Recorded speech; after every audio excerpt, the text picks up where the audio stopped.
Hello, beautiful souls. My name is Jessie, and welcome back to another episode of Rewire to Inspire.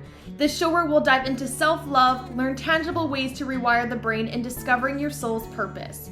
The goal of Rewire to Inspire is to encourage listeners to begin doing the hard work, to get curious and open to maximizing your life. Our mindset shapes how we live. Depending on life events, traumas, and personal experiences, our mindsets are all vastly different. However, one thing we all have in common is the ability to rewire our mind, to change the narrative, and to pivot our lives. I hope you leave each episode with the belief that you are so worthy to live a life true to you. I look forward to chatting with you every single Tuesday and Thursday and helping you grow exponentially in all areas of your life. Without further ado, here's today's episode. Hello, beautiful souls, and welcome back to my podcast, Rewire to Inspire. I am your host, Jessie Brown, and I am thrilled to be jumping on the microphone with you all for episode number 128. If you missed Tuesday's episode number 127, it was all about how our mood could be manipulating our future, how our mood today could be manipulating an outcome in the future. Crazy thought to have. Crazy thought to think about. If you haven't checked out that episode, I seriously think it could support each and every one of you on your own journey of providing new awareness of how much things that we don't realize have an impact on our future, we actually have control of in the present moment, even though we don't feel that control sometimes. And so I definitely encourage you guys to give that episode a listen after this one. For today, number 128, we are going to be chatting about, is your past affecting you more than you realize? So, as you guys know, I took on the role of becoming a coach roughly 5 months ago. Wow, it's been 5 months. Okay, roughly 5 months ago. I didn't realize it was that long until right now in this moment. Through that journey, I have been learning a tremendous amount about how people operate. And mind you, I have hundreds and hundreds of calls when I worked as a one-on-one counselor 2 years ago. And so I have a lot of reps of working with clients and getting to know what makes them tick, what goes on behind the scenes, how trauma affects our body, how our emotions manipulate our life, how our values control our life, so many things. But the biggest thing that I've been realizing is, do you realize how much your past is affecting you? And so I had a session with a client a little while ago, and when she showed up on the call, and as always, everything is always going to be anonymous. I want to use this as an opportunity to maybe help somebody else. So she showed up on the call and we started digging. She basically shared, Jess, I want to get to that next phase of my life. I'm ready to take that next step. But for some reason, there's a block. I don't know what the block is. And so I put my trauma-informed hat on and we get curious. We dive into that. What does that look like? Where does that come from? And she shared with me, I've been digging and digging and digging and asking myself this question for years, decades, and I have yet to land on what it is that is stopping me from growing and taking that next step. I was like, okay, we're going to figure this out today. I was bound determined that we were going to figure it out. And so we started exploring her childhood. We started exploring different stories, different scenarios, and I'm always only going as fast as the client is willing to share. I want to push you to share things so that we can get answers, so that we're able to knock down that next domino, meaning take that next step. But I never want to pose or ask a question that's going to poke at something that's going to break rapport or cause you to go into a state of overwhelm. I want to stay in that sweet, harmonized spot while also stretching you a little bit. And so as we started talking about this client's childhood and background, she shared with me how she experienced her parents separating at a very young age. And then she shared a couple of other stories in between of how she was basically left to feel like life was this terrible thing and left to feel like one of her parents didn't really love her as much as maybe she needed to be shown. So in this scenario, her dad had left once her parents divorced, her dad had left, she lived with her mom. And it was always this weird thing of visiting with her dad, not really expressing emotions. You know, how many of us can relate to that, especially my generation and generations before me, of feeling like emotions weren't really talked about. And so basically what we landed on after going back and forth for a really long time was she realized that she has a fear when things are out of her control. So for example, those of us that have experienced parents separating, that is something that we can really feel deeply. When we feel like something is out of our control, it's like, oh no, what's going to go wrong? Divorce at a young age causes our little minds to contemplate, am I good enough? Am I worthy enough? Did I do something wrong? Why are mom and dad separating? What does this mean about me? What does this mean about the world? And so although she had never made that distinction for herself before, we had finally realized after doing a lot more digging that her biggest fear comes from situations when she is feeling out of control.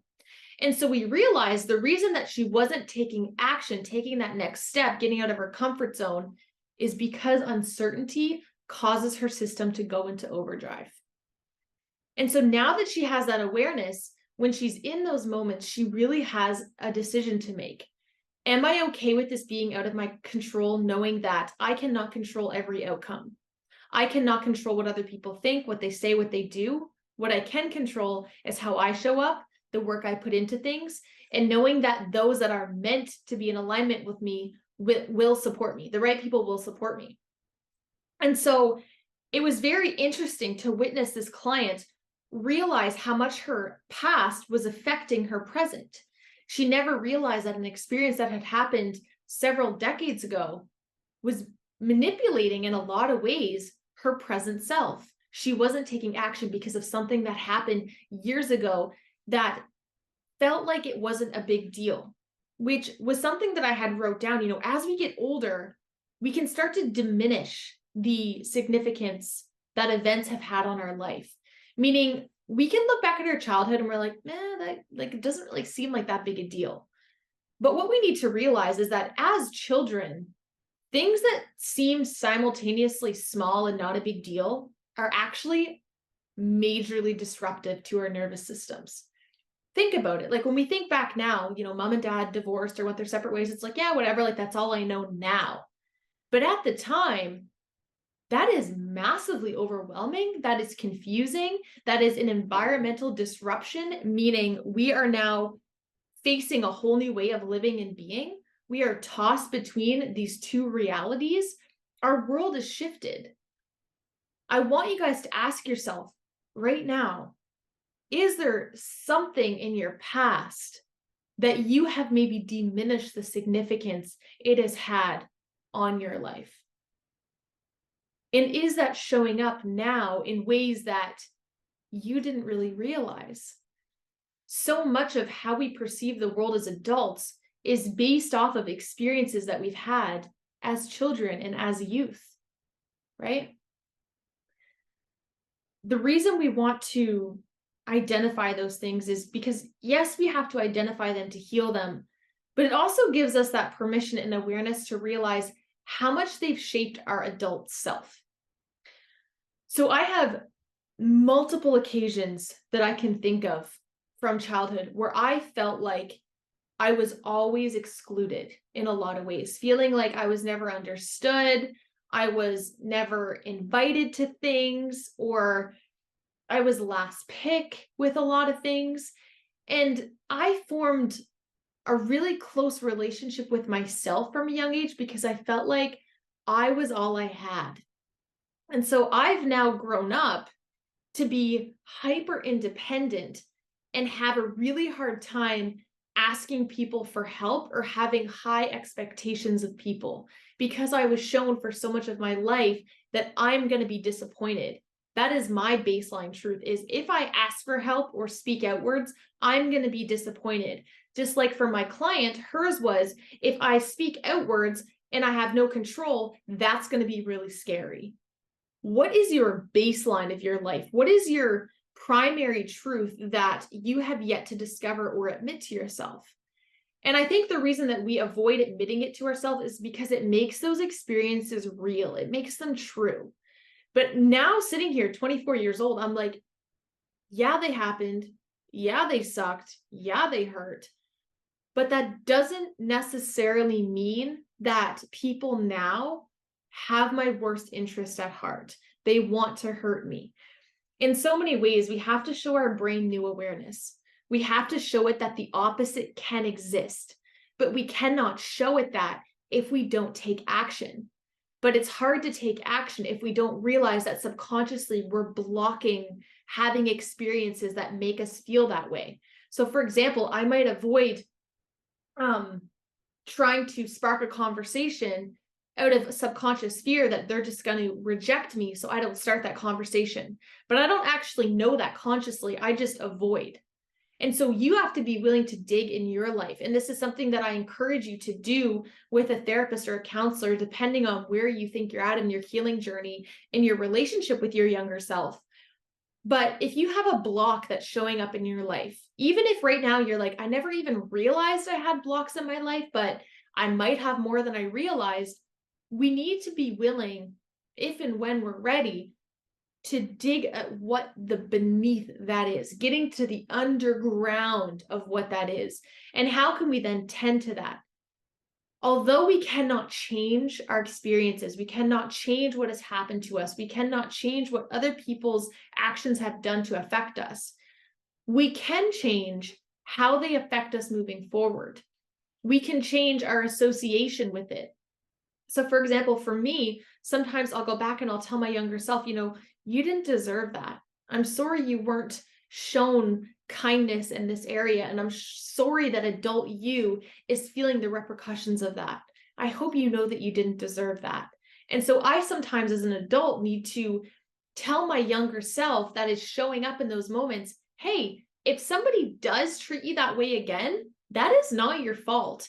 If someone treats you that way again, that is out of your control. And that's something that you need to just let go and trust that if that happens, it's not in alignment for you. The goal of today is for you to assess if your past is affecting you more than you realized. How might your past still be affecting your perception of the world? How are you perceiving the world? Is it accurate, or is it accurate based off of your inner child's experiences?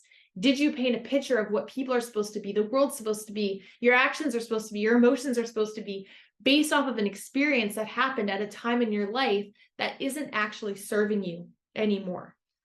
I wrote down this quote that is from another book that I'm reading called How Emotions Are Made. And it says, when you change the way you see things, things change. When you change the way you see things, things change. This client had the first aha moment she has had in a long time, if at all ever in her life made that correspondence. And because of that new awareness, she now knows that that's what's driving her a lot of the time. So she now has the ability to say, hey, you can sit in the passenger seat and be here with me because you're a part of me, but I'm going to drive now. You can drive at certain times to keep me safe. But other than that, I'm going to drive now because you're not serving me anymore. We need to know that those past parts of us that are affecting us did serve us at one point in time or another. They helped you to get to where you are. My goal is for you guys to assess the things that are no longer serving you. They've just become wired within you. And how can we identify them so we can rewire them so we can change the outcome? This is work that only you can do. It is not an easy road to do, but it is a very fulfilling road to go on. Because if you're able to get answers for your adult self and basically heal your inner child and store those memories properly, we're able to live a more fulfilling life. Because if most of our life is still stuck at one phase of our life, we're really not enjoying the ebbs and flows of new phases, because we're stuck mentally at a stage of our life that has been effed up in a way. How is your past affecting you more than you realize? Because it is. We need to know that it is. We need to know, though, is it steering us in the right direction? Is it keeping us stagnant? Or is it holding you back? If you would like support with this, just like I was able to provide to my client, even though at the end of the day, you are the one doing the work, she is the one that does the work and is doing the work, I can be there to support you, to guide the ship. I can help guide you. I can ask you questions that might make you think differently, to help you analyze differently. My background is in social work, specifically in studying trauma and how it affects the brain and the body. I am very passionate about inner child work, about how our experiences shape us as adults, but how we can change those and rewire those so that you can kickstart your growth journey. You can embark on that new journey of your life. It is very hard to grow and evolve if we don't feel we're worthy of it, if we don't know what that looks like, or we don't believe that we can. I can be here to support you to rewire what that belief paradigm is. Is that something that's been inflicted onto you and you've carried this belief for so long?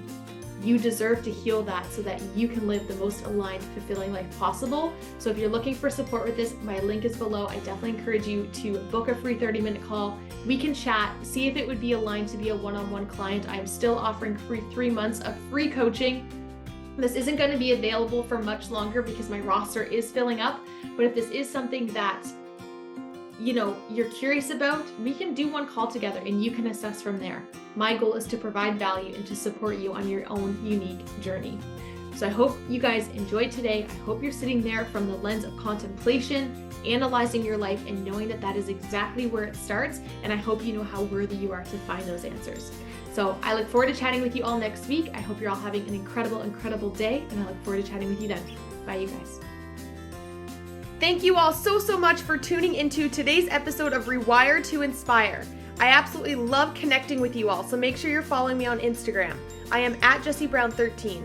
If you enjoyed today's episode, please feel free to leave a review or share with someone you think would enjoy. I look forward to chatting with you all next episode. And remember, get out of your head and into your heart.